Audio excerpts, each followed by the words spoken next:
From the headquarters of Telesur English in Quito, Ecuador, I'm Carla Gonzalez, and this is From the South.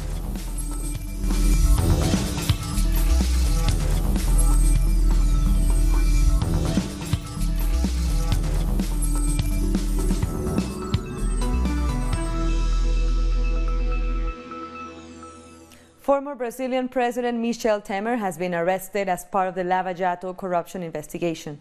The latest videos show Temer being taken from Sao Paulo and expected to be taken to Rio de Janeiro.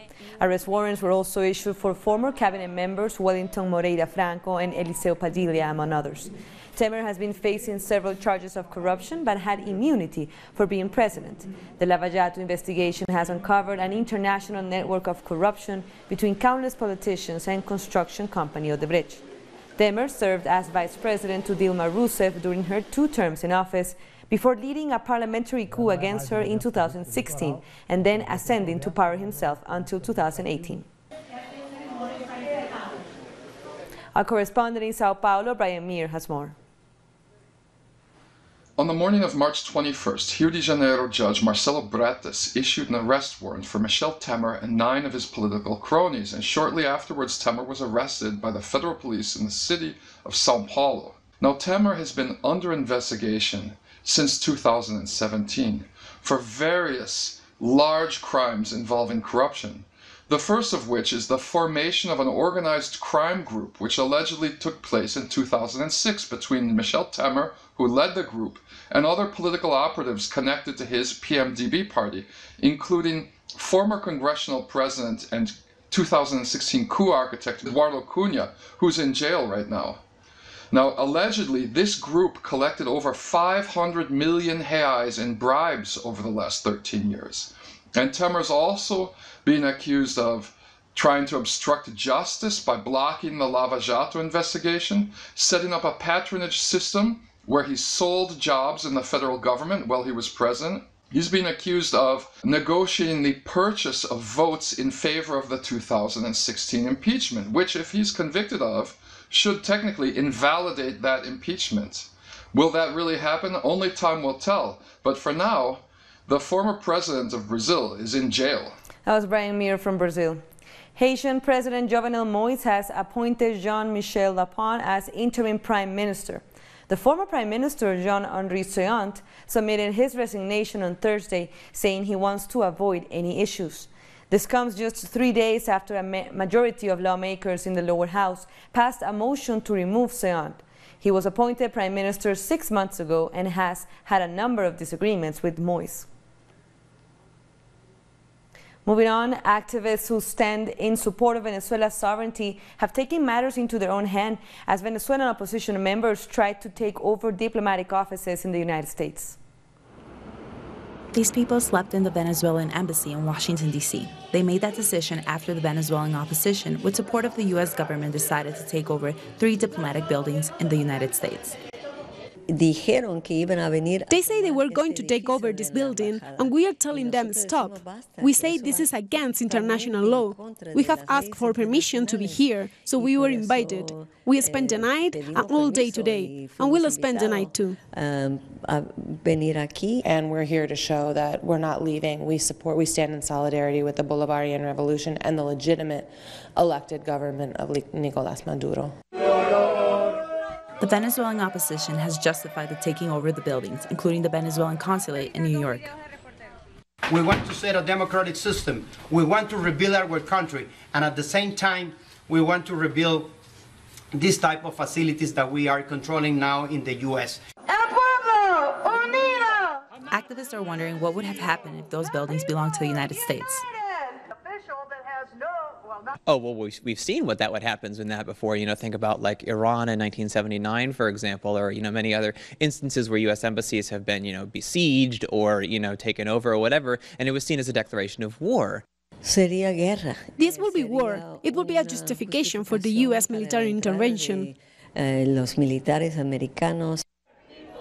United States does not stop its pressure against the Bolivarian government, but neither do the shows of solidarity with the government of Nicolás Maduro.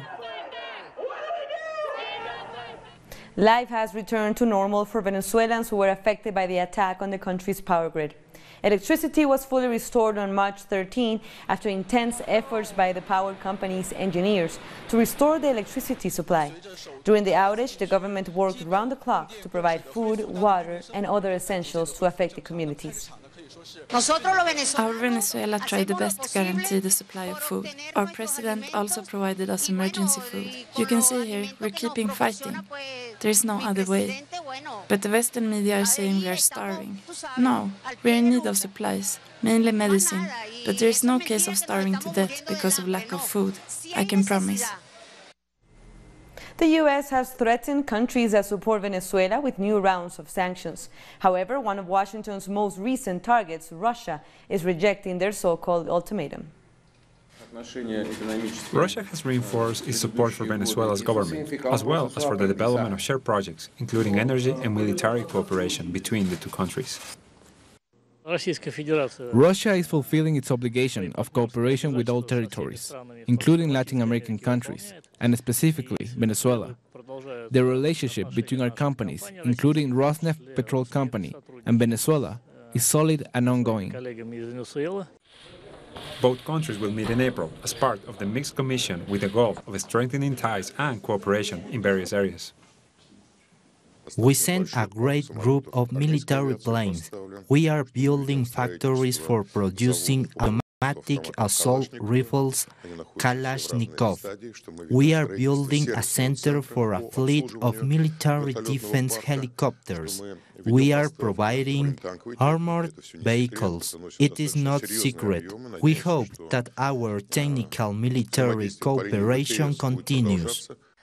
The Russian Foreign Ministry has rejected the sanctions against the Venezuelan oil company PDVSA. It has also rejected Washington's strategy and attempts to overthrow the Maduro government with the help of armed groups. We have already talked about the purchase plan for East Europe and the illegal supply of a large number of Venezuelan weapons.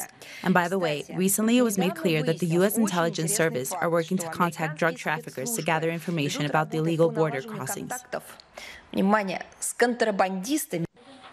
Russian authorities continue working with Venezuela, while also promoting dialogue between the Venezuelan government and the opposition as a way to bring a peaceful solution to the current situation.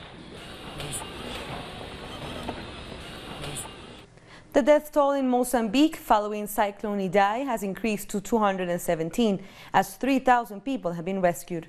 The Land and Environment Minister said around 15,000 people, many of them in poor health, still need to be rescued. He added that rescue workers have continued to find bodies and the death toll could rise sharply. Thursday's operations are pushing to areas that have not yet been explored. What we have realized is that we're finding a lot of people in the high areas where we plant, which is one of the good news.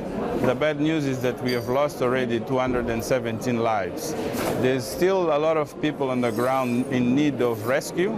The rescue teams are working. We're working with 120 specialists and a lot of teams to keep on rescue. About 200,000 people affected by Cyclone Idai in Zimbabwe will need to be provided with food for the next 3 months. That's according to the UN World Food Programme. The death toll in Zimbabwe stands at 139, while 56 people have been killed in Malawi. The hardest hit district of Chimanimani will need supplies for the months to come. Access to the affected areas has remained a challenge, but several countries have reportedly been providing necessary aid. In Zimbabwe, we receive some alarming news during the night. The weather continues to cause massive destruction with heavy rain reported in Manicaland and Masvingi provinces. The Maro Wayananti Dam in Buera has overflowed, raising river's level and putting populations along the banks at risk. We'll take a short break now. Don't go away.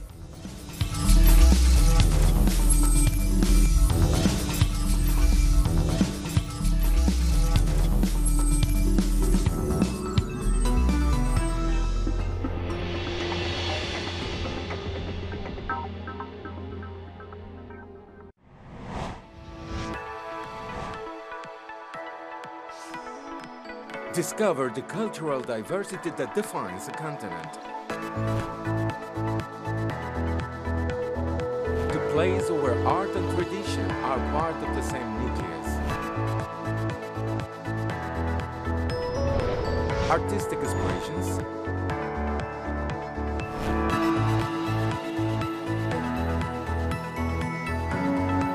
values,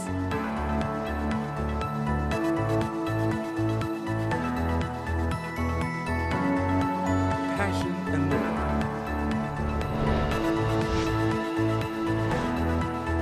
Real life. Fridays, only on this world.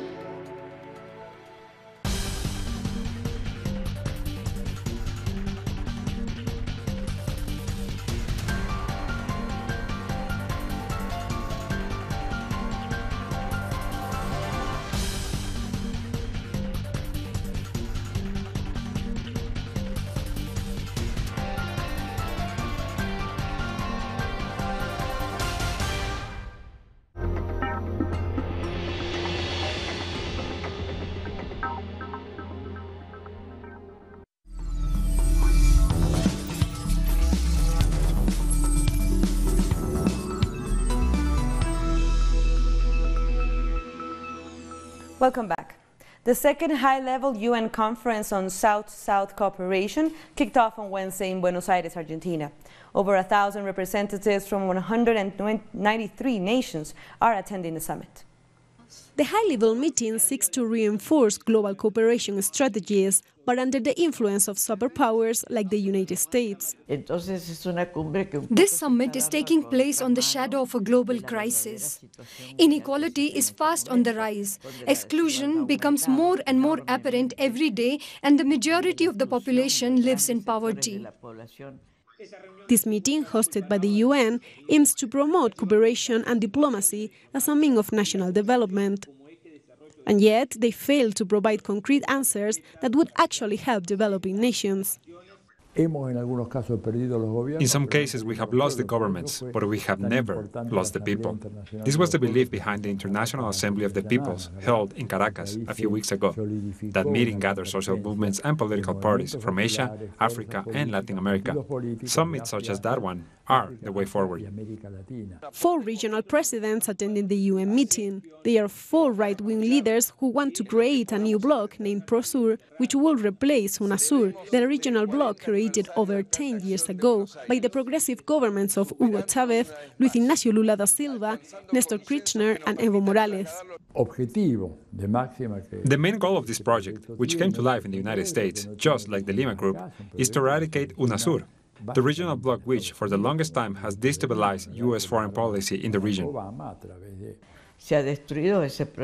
UNASUR is soon to be destroyed, an organization which was key for Latin American integration, for collective cooperation. Now we have an initiative that promotes intervention in other nations' internal affairs, which would also promote military invasions, especially against Venezuela, a key nation for Latin American stability. During what's seen as the most important global cooperation meeting, developing nations are hoping to strengthen relations with other countries. But the problem is they have not been offered any solution to the issues plaguing those most in need.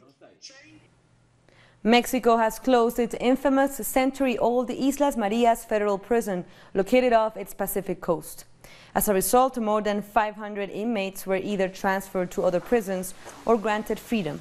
The buildings will be now transferred into a cultural and environmental education center. The isolated prison, which was built in 1905 for dangerous inmates, had a history of punishments, torture, and repression.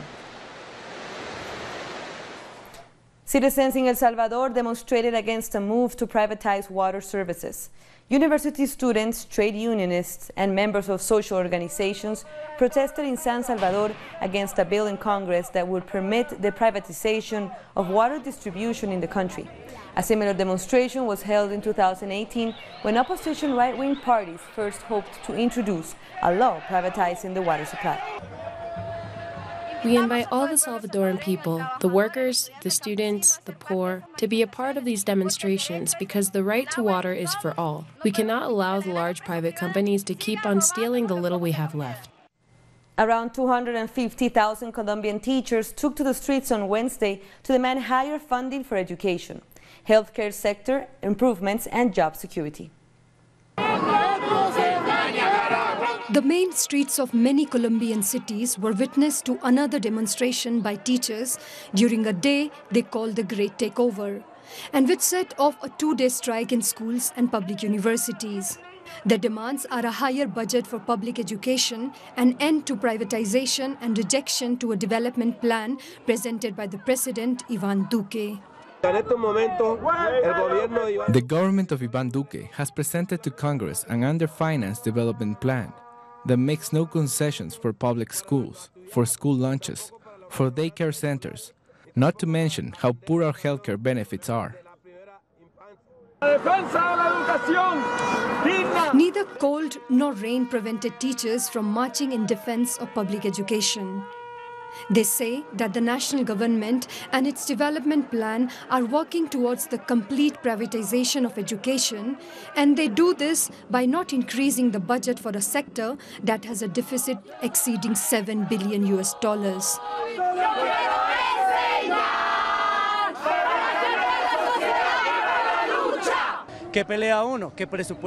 We are fighting for a realist budget, for it to not be reduced every single year.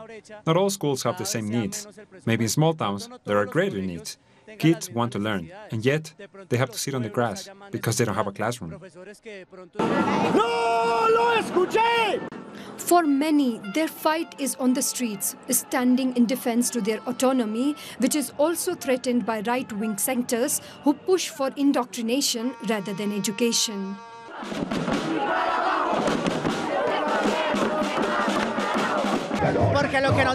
We are educating children, giving them tools to see the country's reality.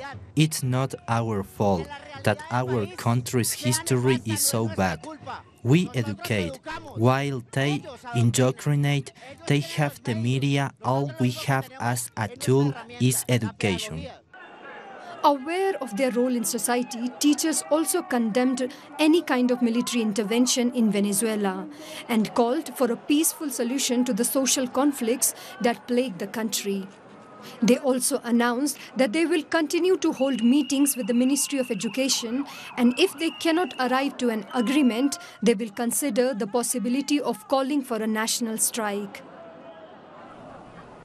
3 schoolgirls in Burundi could face up to 5 years in jail for scribbling on an image of the president printed in their textbooks. The girls, all under 18, are awaiting trial in a juvenile section of prison. They can be prosecuted for contempt of the head of state. A rights activist has tweeted a cartoon of the president that has been scribbled on to show his opposition to the arrest.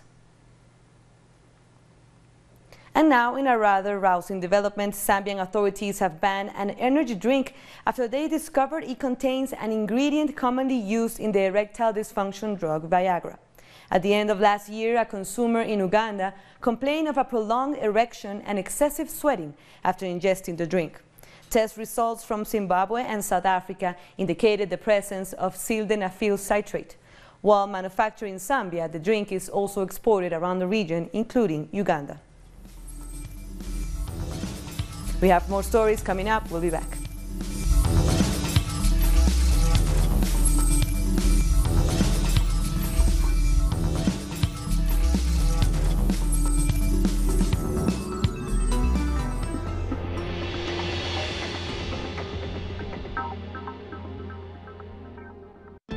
From here to beyond the South. From here to the Caribbean or further north. Where can I see news connecting the whole South? From Washington. From Mexico. From Caracas. From Quito. From Havana. You can always see the news from a new vision, connecting the global South. Only on Telesur. The life is full of moments. Moments of fight. Moments of hope. Moments that transcend. Moments that you can live in. Telesur documentaries. Sundays, only on Telesur.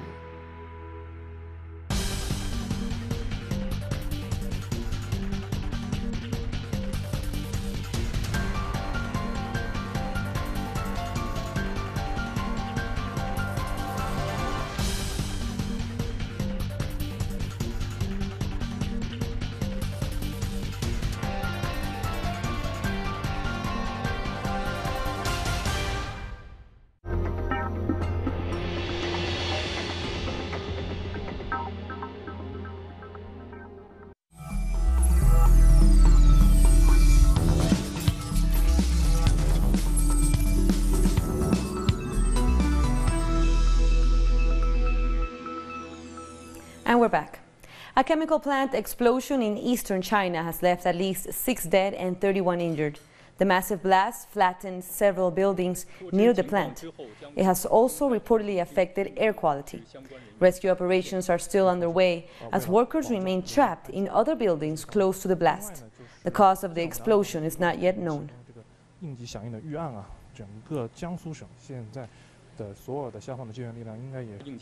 The cholera outbreak in Yemen has reached the capital, Sana'a. At least 8 patients have been treated for the disease, as medical officials say they have received over 100 suspected cases. Cholera is caused by ingesting contaminated food or water. A cholera epidemic has been affecting the country since 2016, on top of widespread starvation and violence. This due to the war being waged by a Saudi-led coalition and supported by the United States and their allies. Bomb blasts in Afghanistan have killed at least 6 people. The attack was carried out during celebrations marking the Persian New Year. Another 23 people were injured. The Defense Ministry says police have arrested the alleged attacker and secured the area. The Indonesian government on Wednesday made an appeal to the world for more urgent aid to flood victims. The government called for more efforts to help resettle the people affected by the recent disastrous flood. The shelters in Papua province have become overcrowded. Flash floods and landslides hit the Hayapura district in the province on March 16, killing 107. Some 93 are still missing. There are more than 2,000 people in our shelter who are from the affected areas, such as Kemiri, Social, Chahim. Their numbers keep changing as they are different between day and night. And the Australian government has started evacuation procedures on the north of the nation as Cyclone Trevor looms near. According to officials, Trevor is expected to make landfall on March 23rd and will likely develop into a Category 4 severe tropical storm. Meanwhile, Cyclone Veronica is currently headed towards Western Australia, causing the clearance of key iron ports on the west coast. Iran's leaders have said that the economy is the most urgent issue facing the country. This comes after U.S. President Donald Trump pulled out of the 2015 nuclear deal with Iran and reinstated economic sanctions on the nation. Some might ask, till when these sanctions and problems go on? These problems were started by the oath breakers, by those who have recently come to power in Washington. But the key to ending this is in our hands. The more we are united and the more the enemy realizes that, with these sanctions, our nations become more cohesive, the sooner they will despair and regret sanctioning Iran. European Union leaders have arrived in the Belgium capital for a 2-day summit focused on Brexit. EU leaders will discuss the British Prime Minister's request for a 3-month extension to deliver a Brexit plan.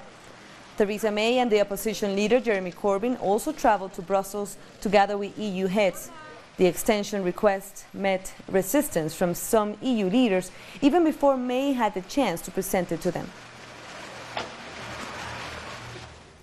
In Delhi, the world's most polluted city, the less fortunate prefer eating on the streets, as restaurants they can afford are not well ventilated. Many feel that being inside crowded and poorly ventilated restaurants is more harmful than being outside. Meanwhile, expensive bars, cinemas and restaurants have started installing electronic air purifiers and creating dedicated areas of rich vegetation to help filter airborne toxins. Air pollution kills more than 1 million Indians every year. Thousands of people in India have celebrated Holi, the Hindu spring festival of colors.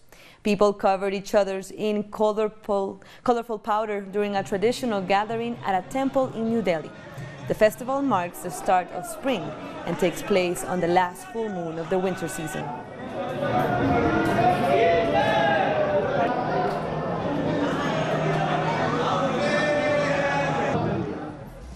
With that, we come to the end of this news brief. But as you know, you can read more of these stories on our website at telesurenglish.net.